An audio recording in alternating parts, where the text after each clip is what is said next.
What's happening here? Our guest on the show might look a little bit familiar because you've seen him in a million things. His name is Sam Witwer, and I think you might be familiar with this character that he plays in a couple of things. Have you ever seen this guy before? Doesn't ring a bell, no. No, doesn't ring a bell? Nope, okay, all right. Yeah. Very, very nice stuff. Thank you. Oh, there, So see, kind. look at that. So kind of That, you. he's treating you with the respect you deserve. That's amazing.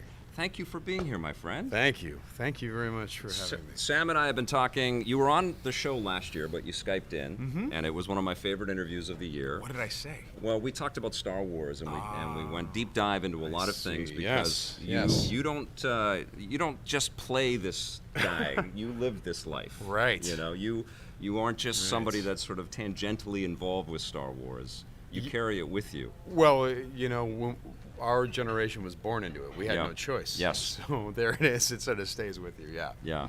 Yeah. And was it right from the beginning? Was it episode 4? Episode 4, yeah. In fact, we had on our wood-paneled VCR that would make a whirring sound when you pound it on. It would go. Yes. And we had a bootlegged copy. In fact, first we had Does a bootleg. Lucasfilm know that? They do now. That's awesome. I think. Lucas I scouted paid Sam them Witwer. since. Yeah. I bought it on Blu-ray. It's cool. No, but we had, because back in the day they would set up camera equipment in theaters and film it. So we had a really crappy Blu-ray copy of Star Wars before it was available. So my friends would always come to my house into my basement. You know, like the Stranger Things crew would all gather in, and we would all watch Star Wars. That's awesome. Really fun. I almost asked you if you saw Star Wars in the theater because I think during one of the re-releases. the re-releases. Yeah, because they re-released that all the time when I was little. You know. Yeah. Because I remember seeing that in the theater, and I'm like, yeah, but I wouldn't have when it came out. Not in '77. Yeah. So they But they did bring it back. Yeah. And we used to have this sense of like anticipation, and we would fill in the blanks with our own fiction. Right. Now we don't have time to keep up with it all. No, there's no time. But it's kind of beautiful as well, right? I mean, we have Star Wars. I think Lucas rightly knows it doesn't just belong to him, clearly, but it belongs to all of us now. Yeah, that's true. The ownership has been passed. I mean, now a lot of people have gotten their grubby mitts on it, including myself to some small degree. Yeah. I've got a little corner of my fingerprint on the, canvas. Yes. Which I find I feel very lucky for. Was The Force Unleashed your first? That was the first one. Yeah, first thing. and we met at the Wrench. Yes, we did. Yeah. 10 years ago. Well, we met before then because we met you at Star Wars Celebration, whatever the first year was. Right, and you were just this young upcoming actor, and it was like we were interviewing you, and you look at the box art for the game. It's like, this is surreal. They didn't put actors in games. That was a new thing. Yeah, it shocked me when Lucasfilm basically said that we believe that the physicality of the actor and the voice are married in a certain special way, and we want to maintain that. Yeah. Which, as an actor, and our tremendous egos, we're like, yes, of course that's true. But it wasn't something that people did back then. And look, there's probably someone somewhere that did it before us, but to my knowledge, we were the first. And in fact, now that I hear myself say that, we were absolutely the first. I think you were the first. No first. one even thought of doing it before we did.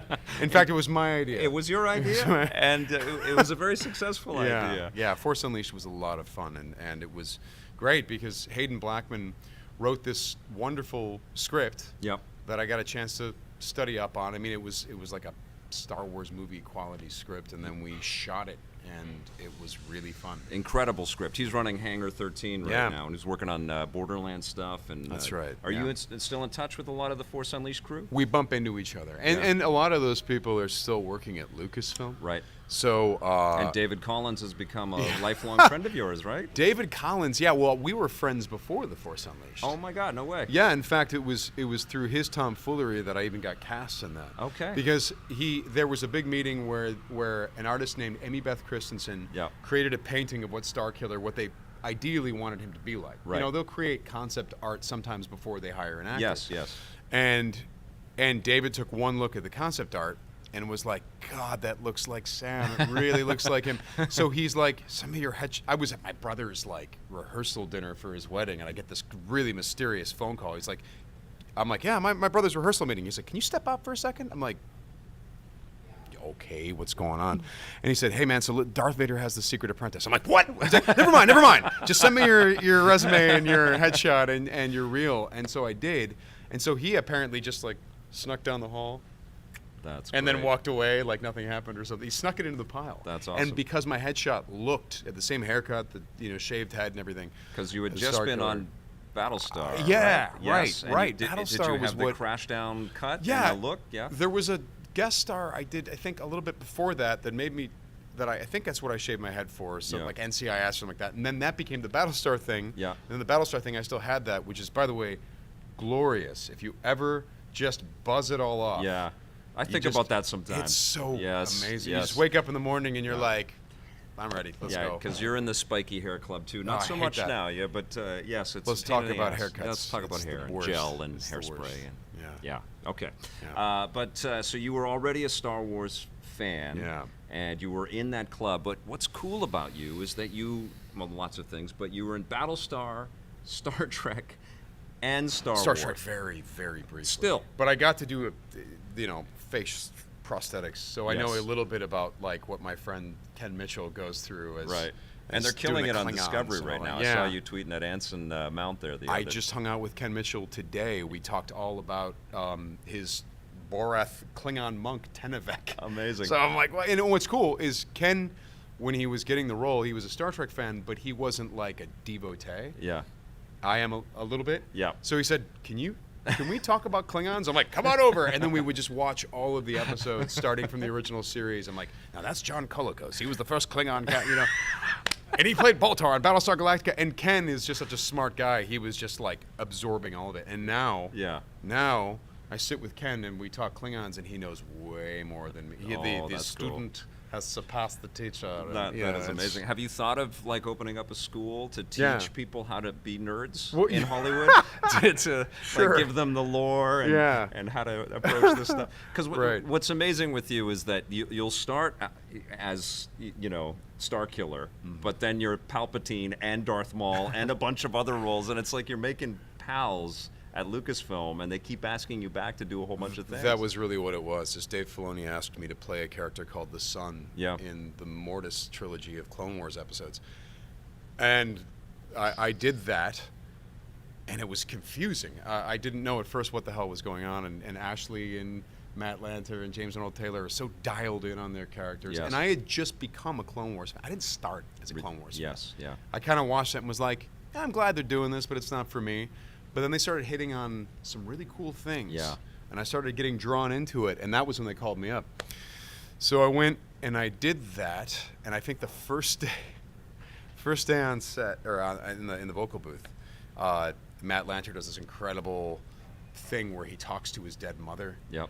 And he says something to Shmi Skywalker. Anakin says to Shmi Skywalker, who he hasn't seen since she died at the head of the hands of the Tusken Raiders, he goes, I have a wife. I want you to meet her. And they do this incredible emotional performance. Yeah. And then afterward, he's like, all right, moving on, says Dave Filoni. And I raise my hand like a kid in school.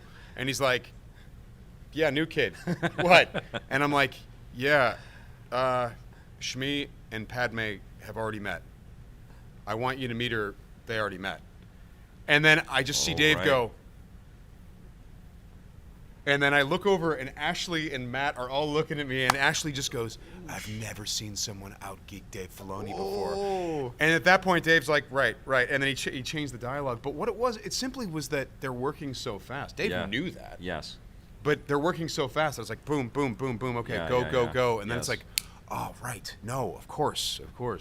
So at that point, I think that's when Dave was like, all right, we're going to keep this guy around. That's awesome. And after we finished The Sun, I remember we did a pickup session. And the rumor was that Darth Maul had survived. Yeah. And he's like, yeah, so what do you think about Darth Maul surviving? I'm like, yeah, I don't know. I'm not sure about that. And then he goes, cool. Well, anyway, nice to see you. We might have something for you in the future. And I had no idea that those were related thoughts. Wow. And then a year later, he calls me up and he goes, okay, so listen, man, I need Darth Maul. Can you do it? And I'm like, yeah, sure, great idea. No, this is the only way to do it. And it was simply, then we were worried, very worried, because the fans don't like it when you mess things up. So we're like, and we know that, so we stressed about it for months. Yeah. And talked about it for months before we recorded anything. So yeah. When you saw the concepts of how Maul came back, were you, as a fan, were you freaking out? Well, yeah, George Lucas sort of created this story where, in order to get him back from the dead, you have to sort of go down into hell and pluck him out, and he's messed up from what he's been through. So I thought that was very cool. Reminded me of Gollum a little bit. Right? A little bit, a little bit of that, a little bit Colonel Kurtz having, we improvised all that cave speak. So I just was in front of the I was in the vocal booth just making all kinds of weird mumblings, and I very proudly I mumbled little pieces of the Sith code. Yeah.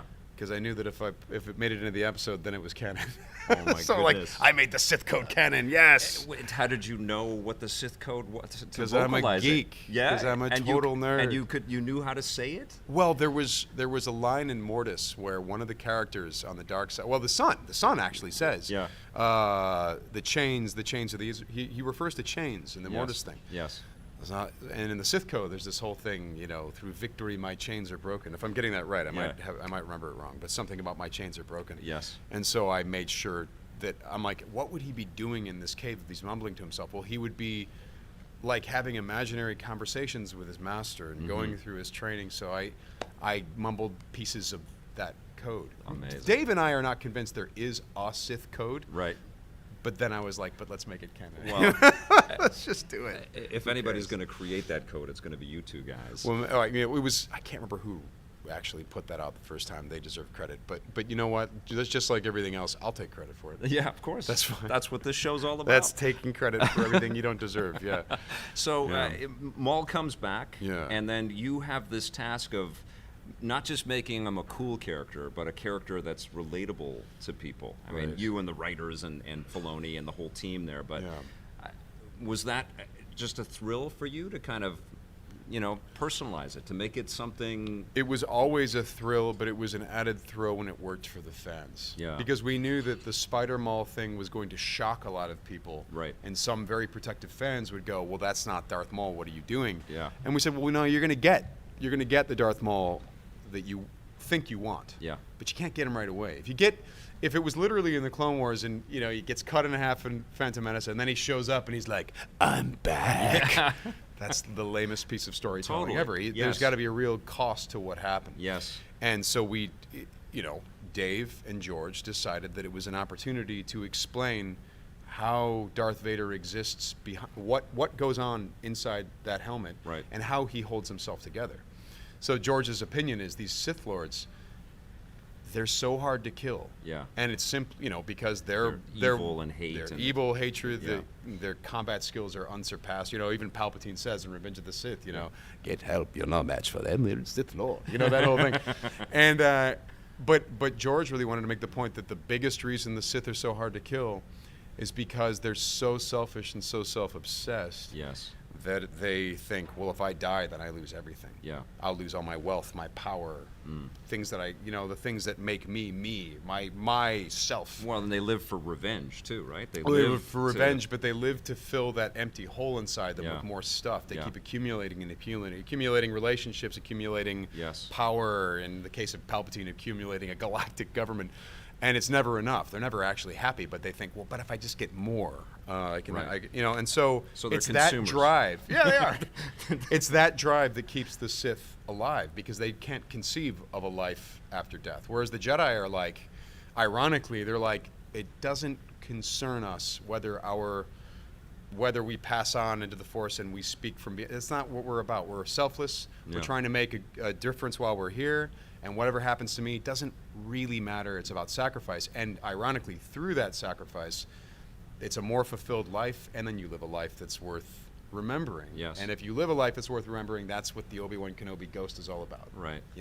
Inspiring subsequent generations through the acts of your life. Yes. That's what Use the Force, Luke, is all about. I think. Well, you've got a pretty good insider's kind of perspective on this. I can't speak for George, but I do know that he made a very definite decision during the Mortis episodes that the Sith could not project past their own life.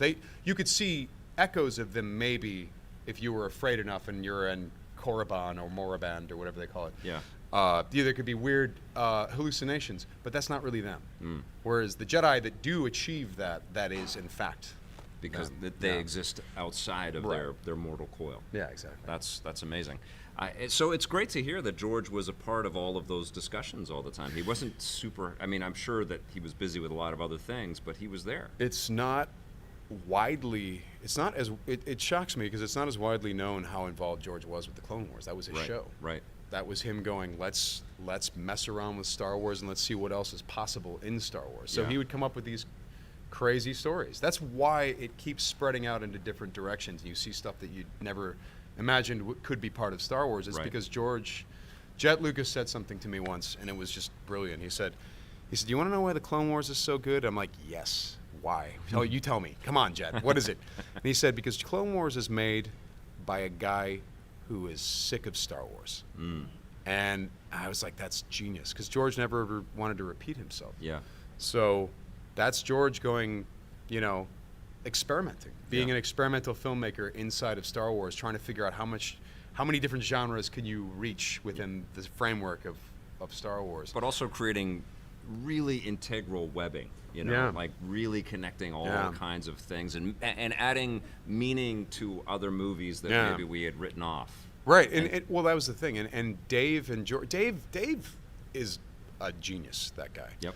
And I'm so happy that he is finally getting the recognition and the responsibility for commensurate with the abilities that he has. Yes. Him working on Mandalorian and directing episodes and all that stuff and being quite in charge with Jon Favreau. That's amazing. But the thing with Dave, and he said something to me, and this was extremely instructive in terms of the way that George Lucas's mind works and the way that Dave's mind works. He goes, I'm going to do my bad Dave Filoni impression. He goes, the thing is about ideas and seeing something new is like there's a lot of people out there that are great at riffing at ideas that already exist, and people go, wow, that's genius, and then someone else comes along and says, yeah, but what if Darth Vader had a third cousin and he knows so-and-so, and couldn't you imagine this, and then it goes all the way back to Luke, and you go, whoa, and your mind explodes, and you go, that's a brilliant idea. Or someone says, why wasn't Phantom Menace, what if this happened instead? And they give themselves all this credit for riffing on an idea that's already out there. Right. And he says, what I learned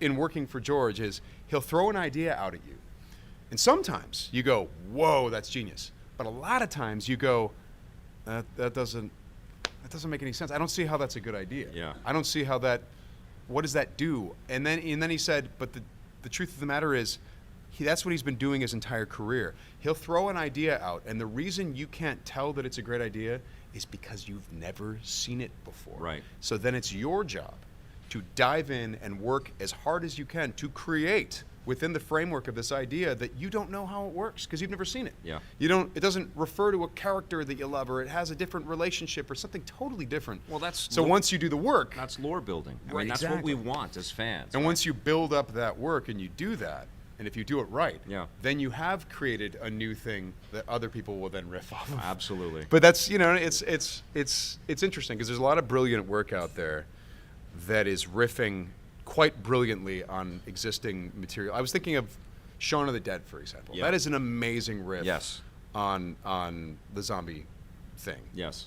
But yeah, the difference between that kind of thing and what George does is that he's very experimental and he doesn't want to repeat himself, and he comes up with stuff that sometimes you just like, I don't know if that's a good idea. Let's dive into it. Let's find out. And honestly, not all of it works, but that's still part of the Part magic. of the experimentation. And is, right? There are episodes in Yeah. the Clone Wars about Mugen tea, about poison Snapple, you know, but then there are episodes where Yoda goes to the center of the galaxy and speaks with these weird force monk women things, Yeah. and you just go, what is going on? This is amazing. This is incredible. Well, you got to bring Darth Maul back for Rebels, but it was a different vibe a little bit on that show. Well, right? he's like around 55 or around his age. He's getting up there in age at that point. Was tonally though, was the show skewed differently than Clone Wars? Well, it Yeah. was because it was sort of a smaller scale in the way that the original trilogy was smaller scale than the prequels. It's Right. a more intimate story. Sure. And the good news, the coolest thing about Rebels was because we got away with Spider Maul in the Clone Wars and the fans congratulated us for it. Yeah. Then we knew oh, well, now we have to do something weird. Yeah. The fans will be disappointed if he just shows up and it's just Darth Maul. Let's do something really fun. Yeah. So we created this idea of, Simon Kinberg wrote some really great stuff. Dave came up with some really great ideas, and then I just collaborated with them and made sure that the first whole passages of Maul, I just made sure to grip my voice, it gripped my throat. It's more red into his face as the episode continues, and he's just regaining himself because he was languishing on Malachor, and suddenly this kid shows up, and he's like, ooh, cool. But it was fun. It was fun to... Were you sad to see that character go without spoiling too much? I think everybody knows, but... Yeah, I said goodbye to Maul when Clone Wars was, and slowly release it through the episode, and then in the meantime, as he's canceled. Yeah. And then he came back for Rebels, and as he's regaining his youth, almost siphoning it off from Ezra, like he started. I didn't know that was going to happen. So then said goodbye again, and we then killed him off and standing up straighter. The animators caught onto that idea. Joel Aaron brings Rebels, and I said goodbye again. But then the next day, I was performing him in Battlefront 2. Right. And then shortly afterward, got a call. I can't remember how advanced. It was a long time in advance of Solo coming out, saying, "Hey, Maul's in Solo." I'm like, "What is going on?" I think you were hinting about that last year. You Was couldn't I? tell us anything, but there was some big things going on. That was super excited. too long to keep that secret. I hated that. Yeah. That was not fun. Were you happy with the way Maul was shown off in Solo? Yeah, I loved it because we got to go back and forth between me and Ray Park. At first, I don't know how much. Yeah, I mean, whatever. I'll just tell you what happened. Yeah. At first, I ADR'd a performance that was already there. Yep. Then there was discussion over the elements that needed to change in the shoot. Yeah. And discussions with me and Dave Filoni and the producers and of Solo. Did you do some performance capture for it? No, because it was Ray's job to be the physical. Yeah. So once they said, okay, the ADR the performance, and they had to sort of sign off on it. Then they brought me into the studio again. Yep. And that was they're like, go entirely with your own timing, create the performance. We're going to have Ray lip sync the performance. But then they said, but then Ray is going to also do his own thing because he's got to bring his own element to it. And then you're going to come in and fill in the gaps and ADR his performance. So he's going to be working off you. You're going to be working off him. Oh, wow. Hopefully we're going to get Darth Maul when we put these things together. And Ray and I got on the phone and had whole talks about the character. Ray has been an awesome friend over the years and so supportive of what we've been doing. And he's watched all the animated stuff. So he wasn't surprised with what was going to be going on with the character. But he also wanted to hear my input. It was like, I didn't want to tell Ray Park how to do Darth Maul. but he did ask. He said, what episodes do you think I should focus on? Oh, fantastic. And I'm like, yeah, look at the Rebels. Look at all of them, but look at the Rebel stuff especially because he's a little, this will be just before, or maybe 10 years, I don't know, I can't remember what time frame we came up with, and I know that Lucasfilm likes to keep that ambiguous. Yeah. But so then he studied up on those episodes, and then when I came back to ADR Ray, because he did diverge a little bit from some of the stuff that I laid down when he lip synced, and I was just happy because I saw him doing the stuff that the animators did in the show. Yeah. So I was like, well, there he is. There's the character. That's amazing. So when I finally saw it in the theater, I was so pleased because I felt like that was the character we'd been playing for 9 years. Did you go to the premiere? Yeah. And what was the response like? They freaked out. I bet they did. The fans all screamed. What was fun though was you see the mechanical leg, and you hear him say yes, and you don't see his face yet. And I heard a few gasps in the audience. Yeah. Like there were some people who were ahead of they were like, wait a second. And then when he pulls the robe back, the entire audience started screaming, and then right behind me, Ewan McGregor is like punching Ray's knee. No way. Just oh my God. Just beating his leg up. Yeah. Ray and his family were right behind us, and that's great. It was cool. I got to be seated with all the Star Wars cast. It was funny because I went there with my friend, and they put us in this section, and my friend made some joke, and he's like, we're in the the not VIP section, I see, and I'm like, look, it's just an honor And to be then here. Obi-Wan Kenobi sits behind you. Ewan McGregor and Mark Hamill and Peter Mayhew Oh, man. and Billy D. Williams, and I'm just like, still think it's the not very important section. That's amazing. I couldn't believe I was among that group of people because I was like, Of course, man. I don't understand what's happening. Look at how much you've contributed now. I don't know. I mean, honestly, like now Filoni's making the Mandalorian, which I can't wait for. Have you Yeah. seen stuff on this already? You can't tell us anything. I've- Are you in it? Look, I'm going to say this, because I know you're going to ask me a bunch of questions that I can't answer. So Yes. I'm going to say, no, I'm not. But of course, that's exactly what I would say. Of course. if I was in it. Yeah. But I'll be honest, I'm not in it. No, I'm not. Yeah, I'm not. he's in it. But then every other question you ask me, it's the Sith. They hide truth in their lies. Yes. You Yeah. play a lot of dark characters. We're going to get into that in a second here. But you are, Right. and I want to make this the Star Wars chapter because there are many Oh, my. chapters of conversation we're going to have here. Oh, but my. you're about to go to Celebration. Right. And you said that you're going back to a galaxy far, far, or a long, galaxy far, far away, or At something. Celebration, Yeah. yeah. What are you talking about? Something new? Can you give us a little teaser of maybe something new that you're going to be a part of In what? a galaxy far, far away? Is that Star Trek or what is Yeah, that? it's Star Trek. Yeah. The one with... Yeah, Picard. Are you on the Picard show? I wish I was. That's so cool. Can you... I can't... It's unbelievable. I can't believe it's happening. Like we are just living in this age of like anything we dream. Yeah, they're making that. Well, you know what's funny Yes. is when Nemesis maybe, I think it's kind of widely known Nemesis maybe underperformed a little bit. Maybe he didn't quite hit the mark for Yeah. what it needed to be. Yes. And I say that with love because I love Star Trek: The Next Generation. Yep.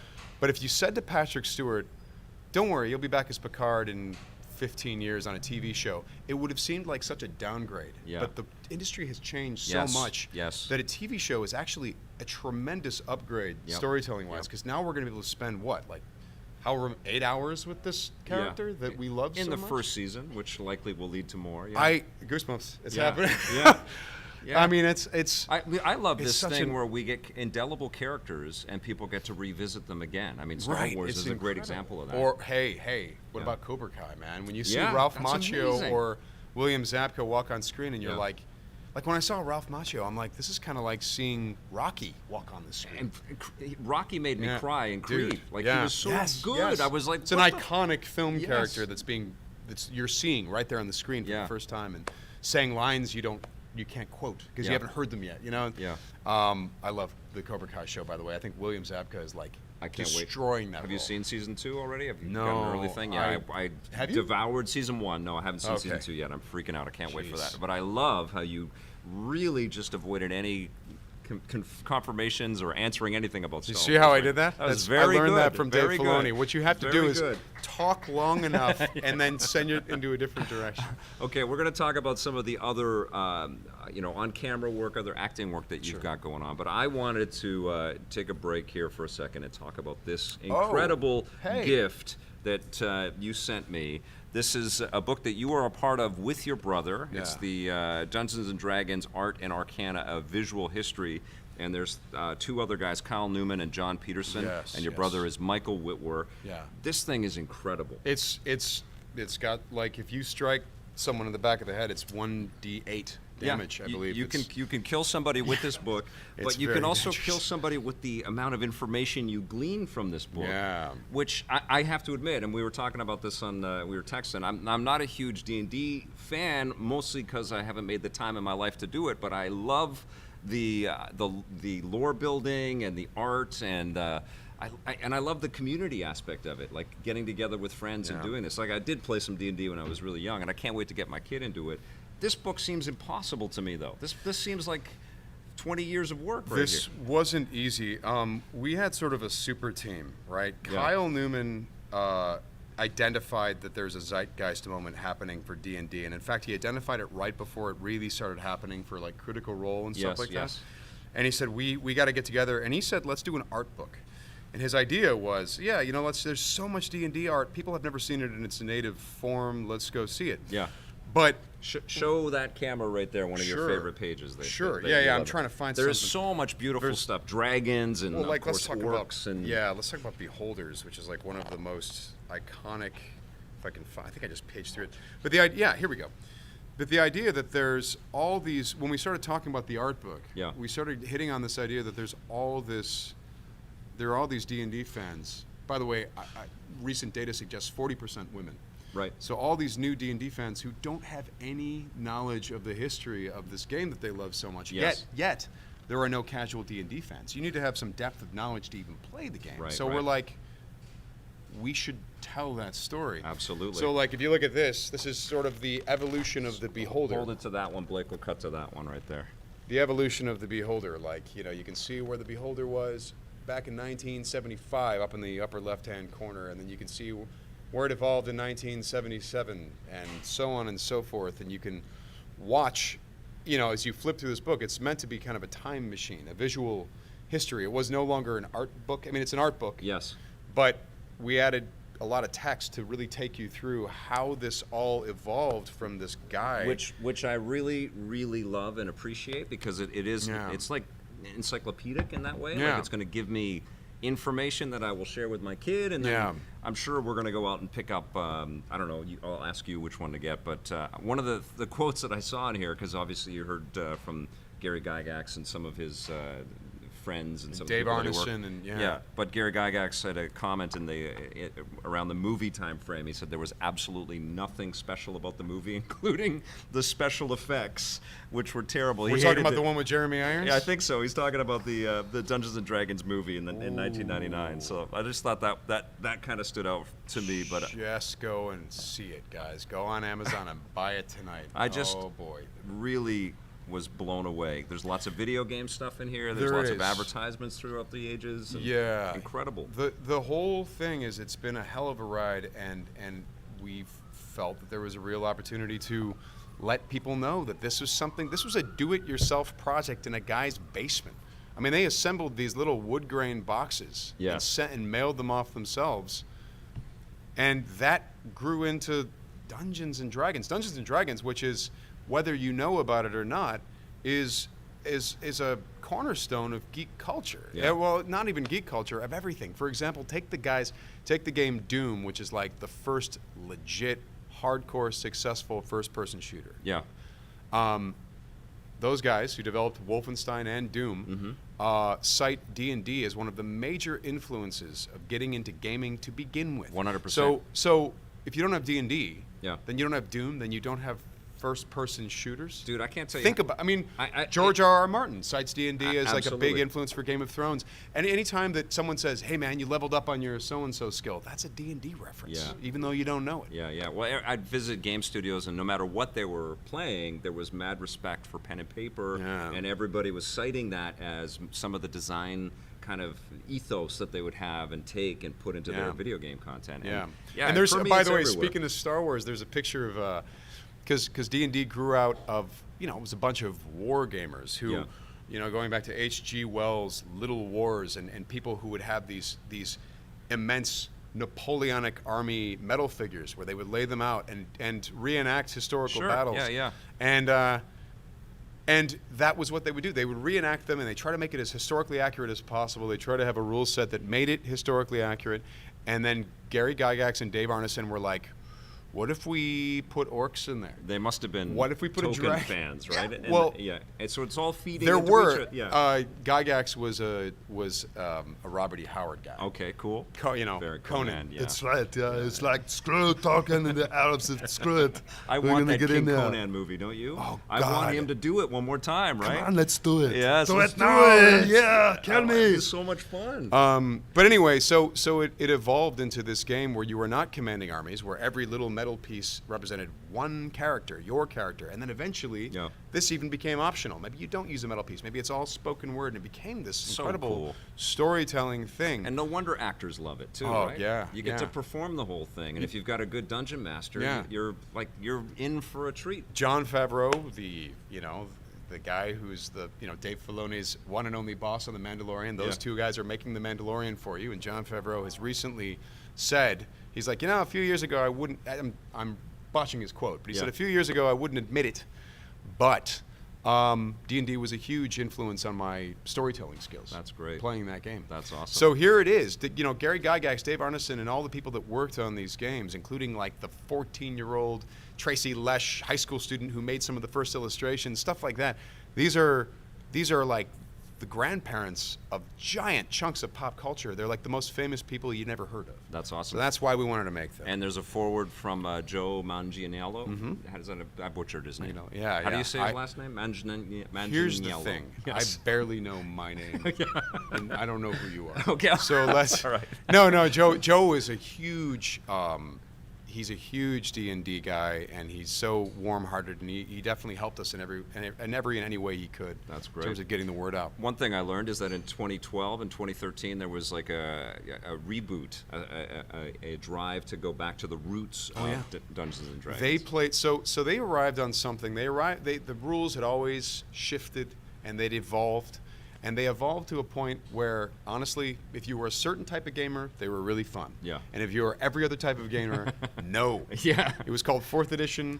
And again, worked for some people. I honestly will say I don't think it was bad, but it was specific. Right. And D&D should be agnostic, inclusive. It should be like play it. Video games have that same thing too, right? Right. It should, the D&D should be all about freedom, all about storytelling, all about play it the way you and your friends want to play it. Yeah. So what they ended up doing, sort of what we did, kind of, they went back with their development team and played every version of the rules in research for how to remake the game. Wow. Including the, ruddy little, hand assembled box set with these little, like, essentially photocopied pamphlets. Yeah. And they basically were able to distill down what is the heart of D&D, what is the beating heart of that game, what makes it work. And then they designed the newest edition of the rules, the 5th edition, which is, in my very serious estimation, the best version of D&D that we have ever had, including the originals, which are like near and dear to my heart. Yes. I go way back to the early 80s with the game. But like 5th edition, the final version, the one that you can go out and buy right now, and the one that they've been selling, for like 8 years now, 9 or something like that? Yeah. There's a reason they haven't changed the rules since they hit on that, because they got it right. That's awesome. And it was such a, so that's another thing that helps this sort of zeitgeist moment of D&D. Yeah. Not only YouTube, because if when people used to say, how do you play D&D? It's hard to describe how to play it, but it's easy to demonstrate. Yes. So now people can just go up on YouTube and say, how do you play D&D? And watch it and go, oh, I get it, I can do that. And it's such like the antidote to the digital life that we're all in, right? Yeah. It is like you have Social. to get together, and it's an analog experience. Yeah. And but also you can play it online if you want to get, there are Skype things yeah, where you can get them all true. lined up. There's a million ways to play the game. Do you do that when you're on the road? Because you're shooting everywhere. My friends are scattered across the globe, so yes, we do actually That's great. do that sometimes. That's great. But the whole key is, everything had to line up. Like, the geeks that grew up with it had to inherit Hollywood, which they did. Yes. YouTube, Clearly. YouTube had to be a thing. Matt Mercer and his crew had to do their thing. And they had to get the rules right. Yeah. The game had to be good. Yeah. All of those things happened at once. That's great. Which allowed us to put this book out. Hugo Award winning book. Award nominee. We haven't found out if we've won, but we're going to go to so Dublin in the current Hugo Awards, which are when? Which are August. You'll find out if. And so this book came out last year, then? Yeah. Or in the last year? Or really not at the end of last year. I think. Congratulations. That's amazing. And how did you guys divvy up because there's a lot of obviously art in this, but you have a lot of text in there. How did you divvy up the writing element? Well, we each kind of carved out a fourth of the book, but then we also touched everyone else's sections. So we all got together. We all edited it together. And then I want to really credit, everyone, my brother, Michael Witwer, was like the project lead. He was the general who would call me up. My little brother, by the way. Yeah. He's like, get this done, get that done, write this and do that, and get it all done by Monday. And I'm like, yes, sir. And he's my little brother. And I'm like, look at this. He's grown up. Like that? No. Okay. I'm the boss. Yeah. But no, he's become the boss. And then Kyle Newman is the visual guy. Yes. He's a director. So we had a really great visual sense. Kyle would obsess over details that were like, I don't care, Kyle. But then you would see what he would do with it, and you're like, oh, that's better. Thank God you're here. Yeah. And then John Peterson is like the Indiana Jones of D&D history. Yes. So he was the one that was traveling the globe, finding some of these old, because these pieces, it's not like they were all in an archive. Yeah. They've been spread out throughout the globe, and he had to track down, and I think some people died. Yeah. But it's fun. We don't talk about It's it. the Indiana Jones adventure. Indiana Jones, look, what happens when Indiana Jones, here's the lesson, guys. When Indiana Jones looks at something that you have and goes, that belongs in a museum, just give it to him. Yeah. Because Otherwise, you're going to die. Yes. And anyone that's with you trying to help you is also going to die.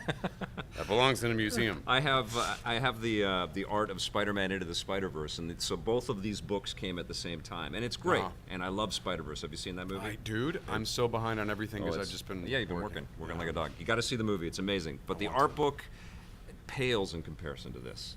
And it doesn't have all of the scripted stuff. It doesn't, or the texted stuff. It doesn't give you all of the info. Crush them. It won't win a Hugo Award, Crush. even though it's good. All right, let's talk about acting again. Yes. Because you are in Vancouver for a specific reason. And when I found out that you were back in the city, I said, "Look, you got to come on the show." Yes. And you've been busy though. You've got this this character named Ben Lockwood Nice on guy. Supergirl. Very nice guy. It has an element of being a nice guy, Yeah. but then super twisted and bad. Sure. Super. How do you tap into this? Because you get intense. Like you Right. turn on a dime. You got to smile, and then you look like you're going to kill somebody. Well, I'm super I'm a quick. terrible racist, so that helps in playing that character. So it's- he it's is method. in fact he is in fact a racist, which is really unfortunate. Yes. I think the point of that character, as I understand it, he didn't start that way. He started as someone who really cared about everyone and had a very open mind about things. He's a mild-mannered history professor who, through the season, descends into becoming a really awful human being. Yep. And he keeps being confronted with moments where he can make the right choice or the wrong choice, and unfortunately, he's so hurt and he's so in pain that he keeps making the wrong choice. I think the theme of that character is, even if you've been hurt, even if you've been kicked around, you can't use that as an excuse to just hurt whoever you want. Absolutely. And blame whoever you want. Or kill the way mercilessly. Yes. Speaking of Star Wars, Tia from Rebels, I hurt her. Yes. Early in the season. Yeah. That's Sabine. That would be the second time I hurt her. Maul hurt her. But then again, Maul ruled her Mandalorian people, so let's just... Yes. Maybe I had the right to hurt her. Yeah. No, I don't... You were the boss. Yeah. But no, the Ben Lockwood character, it's interesting because it's... in the DC Comics history of that character, it's a character who was manipulated and then switches. Yeah. So we'll see if we do something like that in Supergirl or not. I'm honestly not giving a spoiler as to whether we do or not, but we wanted to plant some of that DNA in there, and really my idea is that at heart, this is. There's a seed of a good person in here, but he has been really corrupt. Well, it's ripped from the headlines, and it's definitely touching on this the nationalism kind of movement that's out there, and you can kind of see the fear of the other is what's driving this guy, and he's got some reasons for having this much hate and venom. But everyone can do the mental gymnastics to think that they have reason to hurt someone else. Totally. That's, you know what I mean? If you choose to do it, everyone's got the mental facility to lie to themselves well enough and long enough to do something bad. I love what they keep sort of putting these brushstrokes of the Donner Superman through this season, and they also have the John Cryer. Oh, it's so good. He's so fantastic, and we got Taskmaster. Yes, and Otis is in this show. There's a lot, man. Like they've really concocted. Supergirl is one of those surprising shows. I don't know if you've been watching the show, but every time I tune in, I'm like, wow, there's a lot going on here. Well, and what's funny is I've now become friends with a lot of the writers, and I will say that a lot of the things that are happening in the show now, and even things that we're shooting now, I was in fact told 9 or 10 months ago. Like, so I've read some stuff online where they're like, okay, a lot of the things that are happening are filling in holes from earlier in the season. Are they retconning, or did they always plan it? And I can tell you, in large part, maybe not 100%, but in large part, a lot of these things that didn't maybe necessarily make sense were because of what was going to happen later with the John Cryer character, which I choose to call him Lex Luthor, but he instructed me to call him Luthor. I guess that's what Gene Hackman did. Yes. I think he's pulling a little Hackman in there. Oh, he is. He is great, actually. He's doing an excellent job. Is he a good guy to work with? Terrible person. Yeah. Okay. Terrible person. That's really, clear. really bad we got guy. that out Bad there. guys don't We could ever just trust put that man. Put that He's out bad. on the internet. He owes me a everyone. lot of money. No. He's. You know what's funny is I've only met him very briefly once, where we crossed paths at a costume fitting. Yeah. But we've talked on Twitter in direct message, so we've been Nice. been throwing nice words back and forth, and he seems like a lovely guy. The rest of the cast tells me all about him, and he seems amazing. But more than anything, being a DC Comics fan, seeing the comic book version of Lex Luthor, that's a treat. It's really like cool. He kind of with the outfit, the power outfit and everything. So cool. Yeah. So cool. If you're not watching Supergirl, you got to do it. I mean, I know it's crowded, the Arrowverse, and can you believe it? I mean, you were on Smallville, you were Doomsday. Right. You know, and that was an incredible show too, but that sort of proved that there could be a big DC universe, and then Arrow came out and was a big hit again. You know what gets me is that, like, on Smallville, like, you lead up the whole season to a big climactic fight, but the realities of production is all we could do, all we had money for was pick up a car, throw the car, super punch, fight over. Yeah. That's all you could really afford at the time. Yeah. So then I arrive on Supergirl, and I'm thinking, yeah, I know how this goes, and I read the stuff in the script, this is not going to happen. And then you see the episode, and it all happens. And you're like, what is Melissa's flying around, and she just threw the building fell down, and what is going on? I mean, they're pulling from the Man of Steel action stuff that Zack Snyder was doing. Insane. You know, heroes punching each other in the air. I watched Martian Manhunter. Crazy. David Harewood. Yeah, who's incredible in the show. He's awesome. Catches Supergirl who's falling and then lands, and you just believe all of it. It's kind of really incredible what we can do now with our technology. Yeah. And also, you know, I just credit the producers so much for being able to wrangle a show like that. Yeah. We did an episode where it was Kevin Smith directed it. Yep. And it's where Ben Lockwood and Manchester Black played incredibly by David Ajala. He was so good. Yeah. And we finally come to heads, and he comes to my house, and he goes, "You're Agent Liberty," and I'm saying to my wife, I'm like, I have no idea what he's talking about. He's crazy. I have no idea. So, but there were all was little pieces. It was just like that. I was there. I don't know what he's talking about. I'm totally drunk. Changes the whole tone. I'm of drunk. He's drunk. I'm drunk. We're all drunk. No, but there was this thing where there were pieces that I felt were missing to get us from this point to this point. Yeah. And I remember saying to Kevin Smith, I'm like, are you concerned about this piece and that piece? I mean, is there going to be like a second unit to shoot these pieces? And I'm thinking to myself, there's not going to be, because we don't have time, because they were extensive pieces. You got 9 days and to shoot a show. I pitched these things. I'm like, don't you think we need a piece for this and a piece for that? And then this happens. And he goes, yeah, man, I don't know when we get to shoot that. Then I see the episode. Great Kevin Smith Yeah, impression, man, dude. yo, That's man. amazing. Yeah, with Kevin Smith, the whole key is just put your hands out and make sure it doesn't sync up with what you're saying. You know, and just in what you're saying, the rhythm of what you're saying is different than the rhythm of your hands. Wow. So, yeah. I can't do Jay yet, though. But when I saw the episode, all those pieces were in the episode. They shot them. I'm like, what? But there's laser beams and then there's explosion. But these pieces were big. How did you? And then I talked to the producer. He's like, oh, yeah, I just thought we needed, like, pieces like that. I hadn't even talked to this guy. And he's like, yeah, I thought it needed pieces like that, so I went and shot it. And you're like, I guess how? Like your best Shatner. Like, how?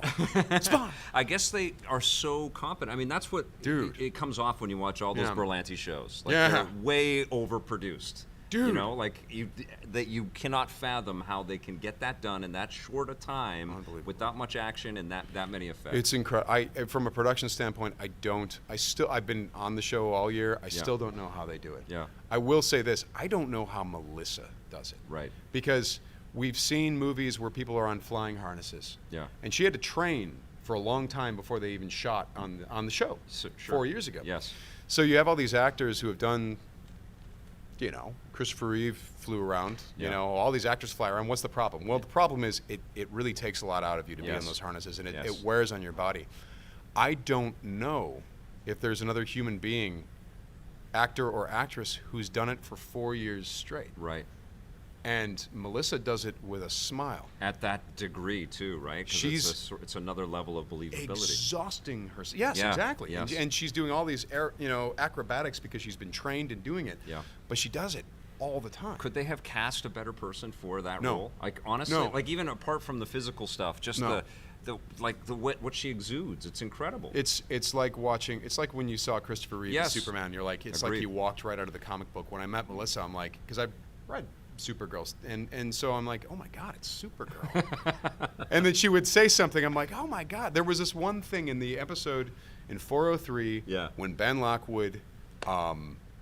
There's a brief little scene with Melissa, and Yeah. she wasn't there originally when we shot it. So we shot my side with a double, and the double was doing stuff, and it seemed right enough, and she was being kind of confrontational because it was a confrontation. Yes. But then Melissa comes in like a week later, and we shoot some of it again to shoot Melissa's side and some other pieces of me, and she does the confrontation the way Supergirl would, with a sense of humor and a twinkle in the eye and a very like, hey, come on, what's the problem? Right. What's the deal? Right. Come on, everything's cool. Like, Yes. it wasn't like, oh, I'm gonna kick your ass. It was, Right. hey, come on, relax. And it was like, whoa, this is amazing. It's what a great take on that. Yeah, honestly, none of it would work if it wasn't It wouldn't sold like that. you know? And frankly, with the hours that the cast puts in, I don't know that any of it would work if Melissa wasn't such a good leader Yeah. and a good example. Did you have any time? I know that you guys are cranking busy when you're up here. Did you have time to meet the Flash cast or the Arrow cast or? Been at a dinner with them. I bumped into a few people here and there, but nothing concentrated. And I've been flying back and forth between LA and Right. Vancouver a lot. So Okay, we've got to talk about this because Uh-oh. this is coming out in like imminently. yes, You can listen to the single right now. Yeah, right? Which is yeah. Lloyd Dobler. Lloyd Dobler. Yeah, Lloyd Dobler. You did a song dedicated to what was the movie? Say anything. Say Anything. Incredible movie. John Cusack. John Cusack. Yes, Who's one of my holding- favorite characters of all time in, Oh, in yeah. movies. So you wrote a song for him. Right. Yes. Yeah, the idea. I never like to talk about what songs are about, but I'm going to say this. Years ago, a friend of mine, I did something where a girl I knew, I can't remember if she needed, I think she was cold in her office, so I think I brought her a space heater or something like that. Yeah. And I had kind of a crush on her. This didn't never win anywhere. Yeah. But then I immediately called my friend. I'm like, dude, I've only known her for a few weeks. And I just showed up and gave her a little, it's a tiny little thing. Yeah. But it was a dumb little, what was I doing?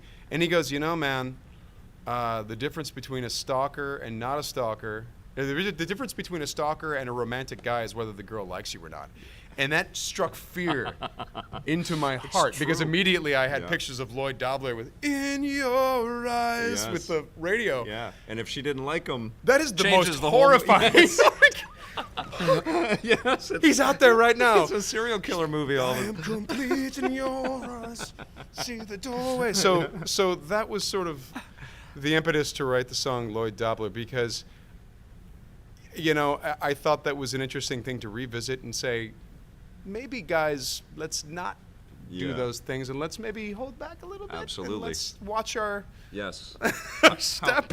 how much Don't we show put up out there. outside our window with the radio. Yeah, that's never gonna go. That's I not don't gonna, know if it's only gonna works go in the well. movies. Yeah. So I don't know if everybody knows this, but you're a legit musician, and you did a ton on this. I don't record. know if I'm a legit. Well, you've got an album here, and I've Yeah. got. I was listening to some of the YouTube stuff, and you've done some concerts, and you've got this. This is your second or third album. Second. So Crash so Jones. remember I said Amy Beth Christensen created the artwork for Force Unleashed. Well, Yes. she's probably on the planet Earth the person who has drawn me more times because she had to create Starkiller and all Is kinds this of. Amy's work. It's Amy's work. And this is the other thing that's just So- amazing. Blake, cut to this on this cam. It's just incredible, and it has this. I love the name too. I think the Crash Tones name. It's one of those names where you think, well, they've been around forever. I know that band. It's right. I wanted to make you believe the lie that it's a real band, but in fact, it's my imaginary band. That's and so you sing, and do you play all the instruments? all the instruments except drums. Wow. A guy named Timmy Soldog Hibben laid down some really, really great percussion, and not just drums, but also the entire percussion section. And here and there had some friends come in. If anyone watches Always Sunny in Philadelphia, Yeah.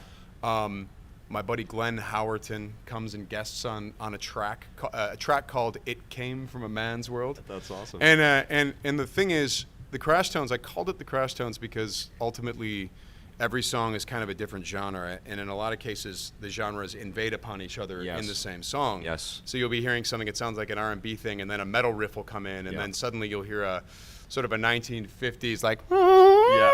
you you hear the actor in there, which weird, is great. weird stuff. So I was talking about, I'm like, I want record scratching, and a friend of mine said, that's really, people don't do that anymore. That's past. It's going to seem tacky if you put it in there. And I said, well, then I'll just have Glenn do it with his mouth. Because Glenn, back when we went to college together, Dennis from Always Sunny, we would call each other up and be like, Glenn, and we would do that to each other. So I'm like, Glenn, I want you to do that throughout a whole song. So he just goes, and he does it incredibly well. You would not.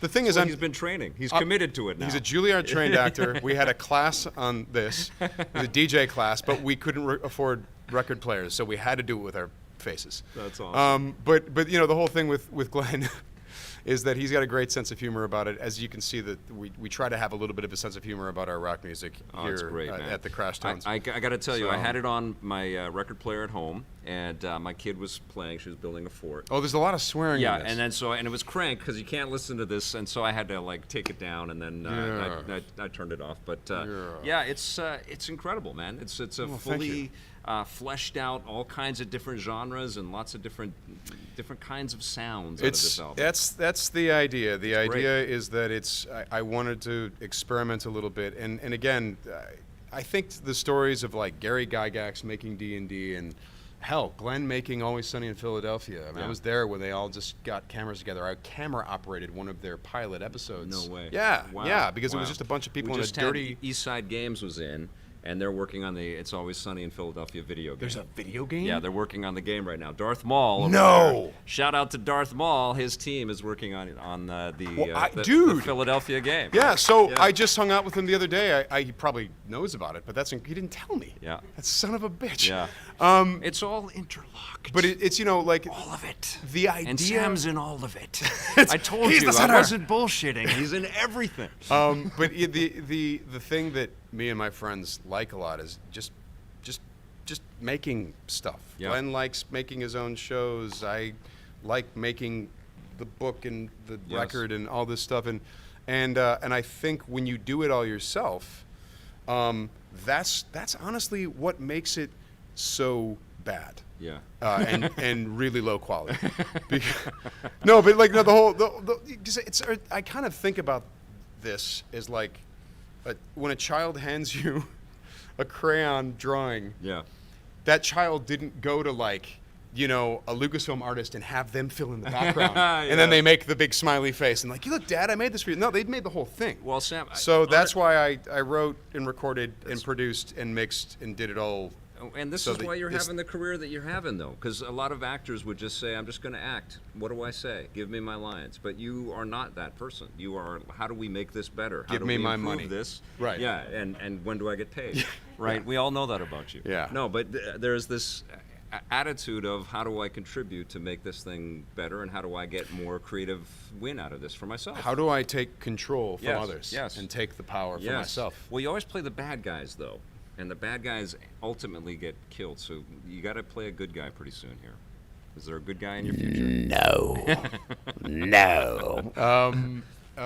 Is there a good guy in my future? I mean, there might be. I'm in a state of perpetual confusion right now. Yeah. So I know I'm working on some stuff, and oh no, there is a good guy in my future. Deacon St. John. Days of course. Gone. Oh my God. Let's talk about Days We Gone. didn't even get into the video game stuff. We went all over the map here. Well, let me just say real Yes. quick, that game's coming out April 26th. The same day your album is. Right. Well, my Right. album's actually going to come out officially a week and a half later, but Okay. the vinyl's going to go on sale on the 26th. And Days Gone, man, I've been working on that game for almost 4 years. Awesome. I think, and I am so excited to see it happen because first of all, this is all running on like PlayStation hardware. Yes. All this I tried to mocap. get us code today, by the way. I reached out to Sony. I said, "Can we get some code so we can play it together?" Yeah, But so it's not quite ready. What's to so send for that? It's so interesting about this game, honestly, for Look at me. this happy thing. Yeah, no, it's fine. Nothing bad is going to It's happen. nothing bad at You're all. having a beautiful wedding. Yeah. It's so lovely. Oh. The shoot for this, Oh, no. because we shot 6 hours of cinematics for this. If that Yes. gives you any idea of the scale of the game, it's quite large. And this is all sort of from the very fertile imagination of John Garvin, which I didn't get him at first, Yeah. or how they work. Yeah. So I arrived expecting, where's the script, man? And I'm going to create the character. And we'd shoot a scene, and it was like maybe like Tango and Cash and very quippy and this and that. And then we'd come back, and then we'd shoot another version of that scene, and then we'd come back and shoot it again. And I was like, What is this? well, and the thing is, man, like, if it was just my voice, I think I would have been like, all right, I'll roll with it. But because my face was going to be up there, Yeah. I have to confess. First time ever in a video game. That's the first. Days Gone was the first time they decided to use the actor's likeness. I think we got to make that a recurring thing every time you're on the show. It was the first time we invented that. No, it was so I got. I'm going to confess this publicly. I got very moody in, say, almost the first 9 months of working on that game because I didn't quite understand what's going on. There's pressure on you too, though, right? And I'm playing a moody character. Yeah. And so and what it was, and it wasn't until we'd shot enough and I understood John enough and understood what that he said, dude, you know that we've built, this is the way we shape this. We've built this all into the schedule. We're experimenting. Right. And then when he said that, it was like, are you kidding me?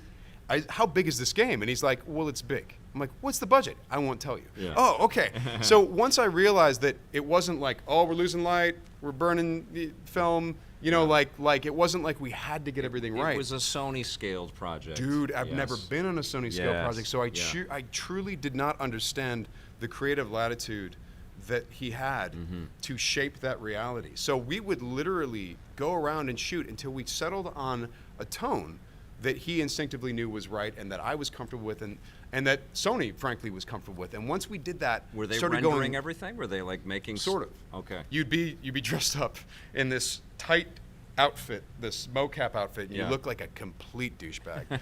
And you're wearing a helmet cam, and the cam is here, which, by the way, so anytime that I was moody on set or like was angry at something, I looked like a real douche. I'm like, what's going on here? And I looked like a dick, which really destroys your power in trying to intimidate people.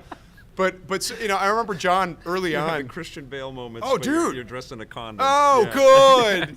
Go, it's off the set, you prick. Yeah. Oh, we're done. Professionally, we're done. I did have a moment like that. It was great. I'm not kidding you. I'm not kidding you. Ask John. And it was over a stunt and a misunderstanding of whether I would do the stunt or not. Yeah. And so, but I'm doing it in the mocap outfit. So difficult actor in a mocap outfit. But That's what's a show right there. Oh, it's a sitcom. Totally. Yeah. Look, I'm sweating telling you this so you know it's the truth because it's uncomfortable to admit this. But so what it was like understanding that we had the latitude to explore this world and to sort of shape it. And John had the latitude to shoot something, watch it, see if it worked, go back to the drawing board if it didn't. Yep. And then what got really exciting is when we locked in on something and then it was like full steam ahead on that idea. And what was cool about that is we checked out the other avenues. So when John settled on it's this, there was no need to experiment too much because it's like, no, the character is this. Well, no, this is how it goes, and this is the tone of the game. And the tone of the game, I got to tell you, is extremely adult. Yeah. It used to, when we first started shooting, it was actually rather funny, actually, and I'm not kidding you. Like it was very quippy. Yeah. And then we found a way to fit very realistic kind of grim gallows humor into this very realistic world. But the whole thing John settled on that he just kept hammering home is he's like, no. What would it really be like? And I'm like, well, I mean, like these lines. He's like, forget the lines. Yeah. Say something like it. I don't care what comes out of your mouth as long as you're telling the truth. And he would get really passionate about awesome. this.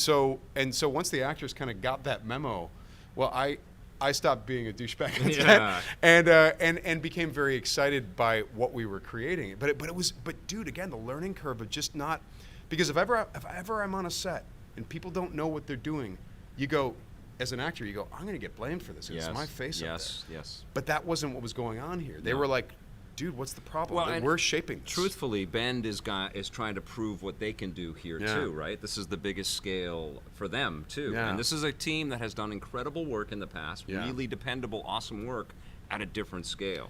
And it's also post Last of Us, so all of those. Well, and that was the whole thing. Yes. How do you make this different than The Last of Us? Yes. Because they do live there is some overlap there, but not as much as people would think. Right. And what I find so gratifying is that we had iteration time. Yeah. We really had, like, for example, if there was something where John would go, we're not quite getting the emotional connection with this character, so here's a few more scenes and some extra side missions. Wonderful. And you go, how is it like the project started with the scope of like this and only ever got bigger? Any video game I've ever worked on, the scope starts like this and it gets whittled down. And you Force Unleashed 2. Right. Yeah. Well, there it is. Force Unleashed 1 started like this. Yes. And then like every game gets whittled down, but with Force Unleashed 1, this was enough. Yeah. Force Unleashed 2 Yeah. started here, and we were like, if we can do everything, it'll be enough. But then it got whittled down. You're like, this isn't enough. Yeah. It's good, but it's not enough. Heartbreaking.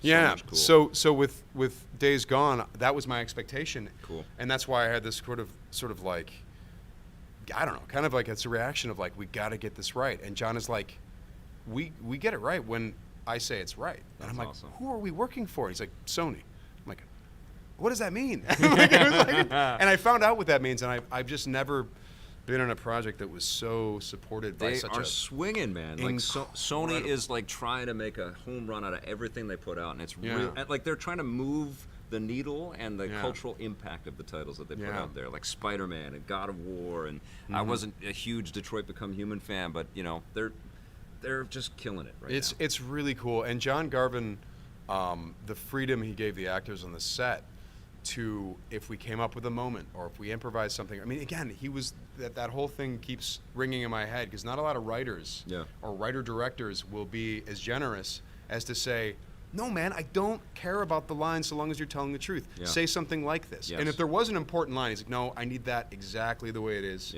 That's designed to be and flow in this way, and there's information in there we need.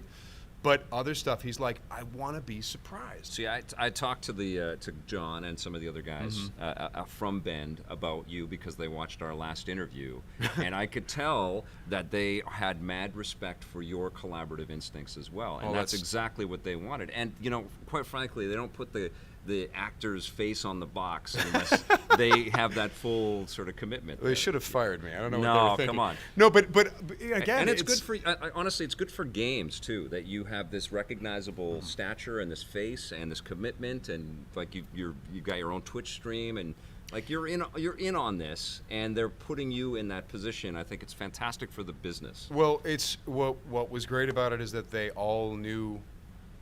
They knew when they were iterating, they knew when they were experimenting, and then they knew when they were developing and going full forward. And so once I caught on to how they were working, I had so much fun. So it was like 9 months of real discomfort.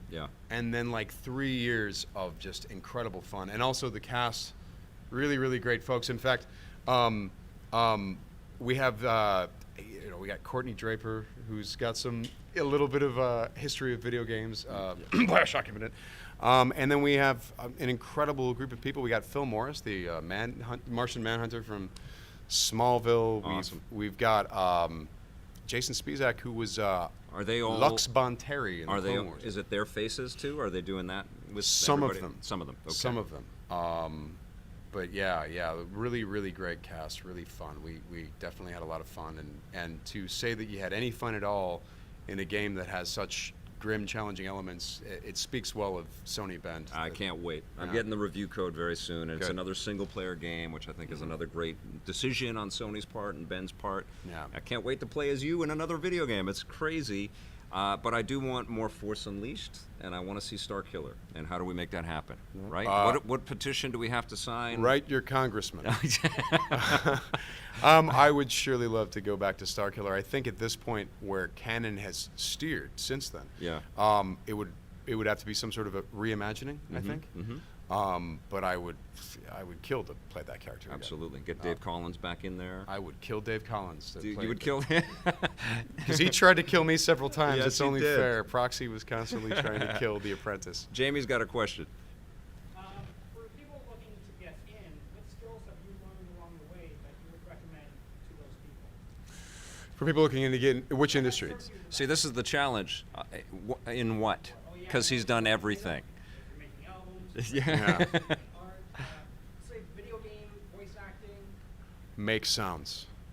Make sounds. I talked to this one actor at one point, and she said she wanted to be a voice actor.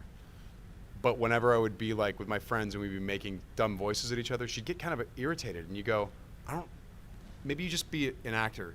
I don't think you want to be a voice actor. Because the people that I know who want to create the most expressive voice, the reason they learn how to do that is because they find it fun. Yeah. To just sit around and make voice and make a sound. Yes. You know, or like me and my friends, even the friends that aren't voice actors, will be watching a show, you know, on HBO, a documentary about a very scary person, and and we just try to do the voice of Robert Durst in it. You know, you're like, what? You know, we just are always trying to do.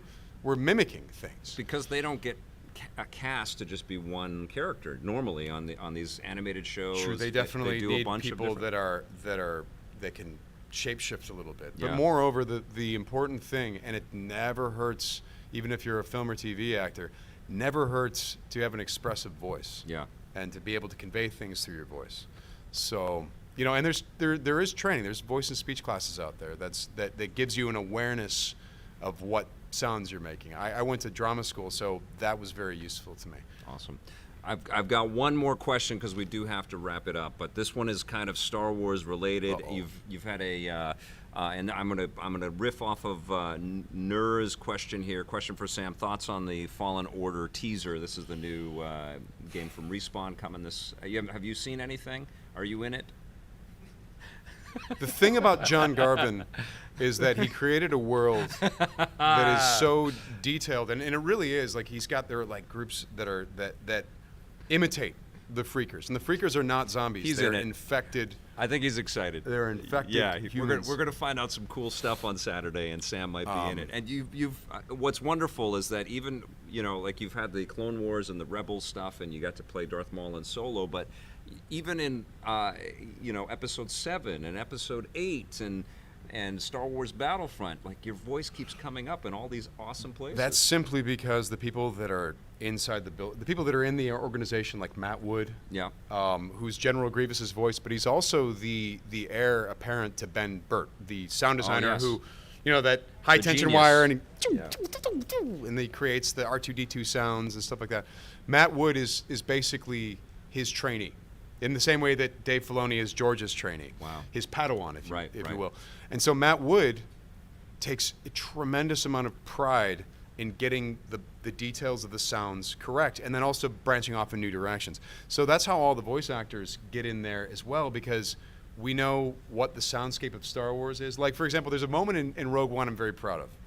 And it's not me and David Collins constantly because we put Easter eggs of two stormtroopers talking in every Star Wars movie now. You can That's look great. for it now, but there's always a conversation that's happening between two stormtroopers, and it's always the same conversation. And you can look for it in all the new Star Wars movies. It's in there every time. And it's you and Dave. And it's me and Dave. That's great. I'm not going to say anything more than that, but there's a moment in Rogue One that I'm really proud of, and it was when they attack the base, the Imperial facility where the scientists are, the rainy planet, which was what was it called? Galen's. Galen's, yeah. Right. Yeah. He stole your name, by the way. He did, and he stole my uniform too. Yeah. But there was a moment where you cut to all these, the rebels attack, and the X-wings are flying in, and all the Imperial officers are running and screaming, and then you cut over, and there's all those Imperial gunners with those weird shaped helmets. Yeah. And I said to Matt Wood, I'm like, they had such a THX 1138 George Lucas experimental thing going on with some of the stormtroopers. They were like kind of robotic in their voices. There was something, they were human, but they were drugged or something. It's kind of like in THX, Yeah. the robots who are running after you, and they're like, slow down, we're only here to help you. and the stormtroopers have a little bit of that, stop right there. They don't get more excited than that. Right, And right. and then the Imperial gunners, I'm like, wouldn't it be cool if you get, and I pitched this to Matt Wood, I'm like, you get all this chaos in the hangar bay, and the X-Wings are coming in, lost the fighters, and they're launching TIE fighters, and then you go over to the Imperial gunners, and you just hear, XX259.35, and I just started recording me saying jargon in this very just like robotic voice, but just talking everything like this, and Matt Wood did exactly. He's like, totally, because the Empire, there's something dehumanizing about the Empire, and if we honor the soundscape as put out in the Star Wars movies, the originals, you'll get that same creepy feeling about the Empire, that it's doing something, that these people who work for it are losing their humanity. I love Rogue One, that movie. I like Every that time movie. I see it, I just love it a little bit more. That movie. Incredible. That is why Sam Witwer is in everything that you see. This man obviously cares about what he's putting out into the world. Thank you so much for being on the show. Dude, and thanks for letting me run over. That was very nice. That was fantastic. This is exactly what we wanted. Wasn't he great? A round of applause for Sam Witwer. And you have an open invitation Anytime you want to come and be on the EP set, you can come. Indeed, I shall return. All right, my friend. Awesome. Thank you all for watching. We'll be back tomorrow with a brand new EP live for you. Our guest will be Trisha Gray, who has got lots of fantastic stories to tell us from the video game industry. Thanks for watching, everybody. Play forever.